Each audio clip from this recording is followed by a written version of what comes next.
NTA इस समय जो कर रही है, क्या आपके हिसाब से सही है वो? नहीं, वो सही नहीं है। जिम्मेदार हम उन्हें कह सकते हैं कि जो बीच में मीडिएटर्स हैं, जिन्हें हम ब्रोकर कहते हैं। उसके बाद जब हमें ये पता लगता है कि हमारा पेपर जो है कैंसिल हो गया है या पेपर लीक हो गया है। आप ये बताइए, जो ये मानने को तैयार नहीं है कि पेपर लीक हुआ था, वो आज एंड में मान रहा है कि ग्रेस मार्क्स मिला है। नीट यूजी 2024 के परीक्षा में हुए धांधली के मुद्दे ने पूरे देश को हिलाकर रख दिया है। जहां इस पेपर लीक की वजह से रोज नए नए खुलासे हो रहे हैं, तो अब ये मुद्दा सुप्रीम कोर्ट तक पहुंच चुका है। जहां एक तरफ स्टूडेंट लगातार प्रदर्शन कर परीक्षा को कैंसिल कराने की बात कर रहे हैं, तो दूसरी तरफ विपक्ष भी हमलावर हो गया है। अब इस पूरे मुद्दे को आज हम यहाँ बात करेंगे। जैसा कि आप देख रहे हैं, आज हम यहाँ हनीमैन चौराहे पर हैं। आज हम कुछ स्टूडेंट्स और लोगों से बात करेंगे कि इस परीक्षा पर उनकी क्या राय है और उस मुद्दे पर वो किसको जिम्मेदार मानते हैं। तो चलिए आज बात करें। आपका क्या नाम है? मैम संकल्प पांडे नाम है। आप ये बताइए कि जो भी यहाँ नीट पेपर में जो धांधली हुई है, उसके पीछे आप किसको जिम्मेदार मानते हैं? जिम्मेदार हम उन्हें कह सकते हैं कि जो बीच में मीडिएटर्स हैं, जिन्हें हम ब्रोकर कहते हैं। सबसे बड़ी गलती उनकी है और कहीं ना कहीं इसमें गवर्नमेंट का भी हाथ है, क्योंकि अगर गवर्नमेंट चाहे तो ये सब रोक सकती है। क्योंकि जो पैसे देते हैं, लाइकली जो हम लोग की मेहनत होती है, वो हम लोग की एक पल में पूरी ख़त्म हो जाती है।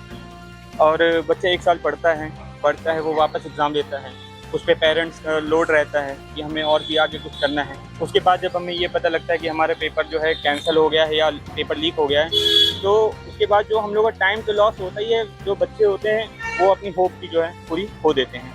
लाइकली इसके पीछे जो पूरी जिम्मेदारी है वो एक गवर्नमेंट की है और गवर्नमेंट की रिस्पॉन्सिबिलिटी है कि वो इसे संभाले। एनटीए की बात करें तो एनटीए लगातार इस चीज़ को नकार रहा है कि कोई भी पेपर लीक नहीं हुआ है, कोई भी इस एग्ज़ाम में धांधली नहीं हुई है। तो आपका एनटीए को लेकर क्या राय है? क्या वो सही है, या फिर जो उसने उन स्टूडेंट्स को ग्रेस मार्क्स दिए हैं जो इस समय टॉप किए हैं, क्या वो सही है उनका देना या नहीं? जैसे जिस मतलब सुनने में आ रहा है, पटना में पेपर लीक हुआ था, बाकी चीज तो हुआ है, मतलब एनटीए बाकी मतलब जो भी बोले कुछ तो है। अच्छा, ये बताइए कि जो भी एनटीए ने अभी जो पेपर रद्द कर दिया है, जो भी स्टूडेंट्स को ग्रेस मार्क्स दिए हैं, उनको ये कहा गया है कि ग्रेस मार्क्स जो भी स्टूडेंट को मिला है उनको एग्जाम देना पड़ेगा, या फिर ग्रेस मार्क्स हटा के जो भी उनके मार्क्स बचते हैं वो उनको लेना पड़ेगा। क्या ये सही है या आपके हिसाब से कुछ और होना चाहिए? ये कैसे पता चलेगा किन किन को ग्रेस मार्क्स मिला है?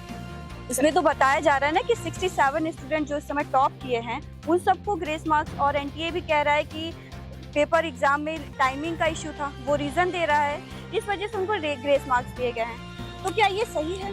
आप ये बताइए, जो ये मानने को तैयार नहीं है कि पेपर लीक हुआ था, वो आज एंड में मान रहा है कि ग्रेस मार्क्स मिला है। ये भी तो हो सकता है वो सिर्फ अभी आधी क्वांटिटी बता रही हो, आधे नंबर्स बता रहे हो ग्रेस मार्क्स के, पता नहीं कितने को ग्रेस मार्क्स मिला है। और उन लोग को ग्रेस मार्क्स मिला है, उनका री एग्जाम करवाएंगे। जो लोग पूरा एग्जाम दिए, पूरी मेहनत की, उनका क्या? उनके लिए तो आपके हिसाब से ये वापस एग्जाम होना चाहिए? एग्जाम होना चाहिए, सबको बराबर का मौका मिलना चाहिए, किसी को कोई अपॉर्चुनिटी बड़ी ज़्यादा कम नहीं देनी चाहिए, सबको बराबर का मौका मिलना चाहिए। इस बार में विपक्ष भी, जैसे कि आप देख रहे हैं, कल यानी कि शुक्रवार को कांग्रेस के जितने भी कार्यकर्ता है उन लोगों ने धरना प्रदर्शन किया। स्टूडेंट लगातार जगह जगह पे प्रदर्शन कर रहे हैं कि री एग्जाम हो, उन्हें वापस वो चीज़ें मिले। ठीक है, तो इस पे आपकी क्या राय है? री एग्जाम होना चाहिए, क्योंकि बहुत से लोगों ने बहुत मेहनत की है, उन लोग की मेहनत सब पानी में चली जाएगी। क्या होगा फिर आगे चल के लोगों का? ऐसे ही एग्जाम होने लगे, लीक होने लगे ये सब, तो आगे चल के भविष्य में क्या होगा बच्चों का?